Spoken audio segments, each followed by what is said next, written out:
দেখো, অনেকদিন ধরে মুখটার কোনো যত্ন নেওয়া হচ্ছে না, তাই আজকে একটু মুখটার যত্ন নিচ্ছি। একটু কাঁচা হলুদ দিয়েছি, ঠিক আছে। কারণ কি মাঝে মাঝে মুখেরও যত্ন নিতে হয়, না হলে একদম কিরকম জানি হয়ে যায়।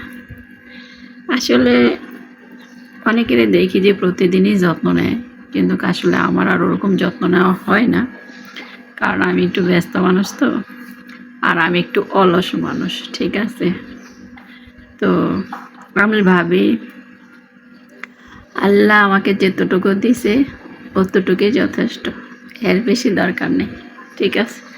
তারপরেও মাঝে মাঝে দেখা যাচ্ছে যে একটু যত্ন নিতে হয়, কারণ কি অনেক সময় রৌদ্রে যাই, ঠিক আছে, সারাদিন রৌদ্রে হাঁটাহাঁটি করি, সেক্ষেত্রে আর কি একটু মাঝে মাঝে মুখের যত্ন নিতে হয়, তাহলে একটু ভালো লাগে আর কি। সবাই তো মানে সুন্দর পছন্দ করে, তাই না? সবাই কিন্তু সুন্দরের পূজারী। তো আসলে যখন আমি মরার চিন্তা করি যে আমি এত সুন্দর দিয়ে আমার কী হবে, আজকে মরে গেলে কালকে 2 দিন, এত সুন্দরের কি দরকার, তখন আমি সব কিছু ছেড়ে দিই, তখন আর আমার কিছু ভালো লাগে না। তারপর আবার মাঝে মাঝে মানুষের যখন একটু দেখি, তখন আমার ইচ্ছে করে যে না, একটু সুন্দরের দরকার আছে, ঠিক আছে। তো আমার মতন কে কে এরকম মাঝে মধ্যে একটু যত্ন নেও বলিও, আর যারা নেও না তারা অবশ্যই একটু মাঝে মধ্যে যত্ন নিবা, কারণ আমরা সবাই সুন্দরের পূজারী, সবাই সুন্দরকে ভালোবাসি, তাই না? সুন্দর ছাড়া কেউই পছন্দ করে না। ওই যে আমার এক শাশুড়ি মা ছিল, আমাকে পছন্দ করেনি, আমার মুখে গোটা ভর্তি, ঠিক আছে। আমার চেহারা সুন্দর না। আচ্ছা তোমরাই বলো তো, আমার চেহারা কি আসলে সুন্দর না? এই দেখো, ভালো করে দেখো, শাশুড়ি মা আমাকে পছন্দ করেনি, আমার চেহারা সুন্দর না, আমার মুখের ভিতর গোড়া ভর্তি, ঠিক আছে। এখন তোমরাই বলো যে আমি আসলে কি দেখতে কি অতটাই অসুন্দর?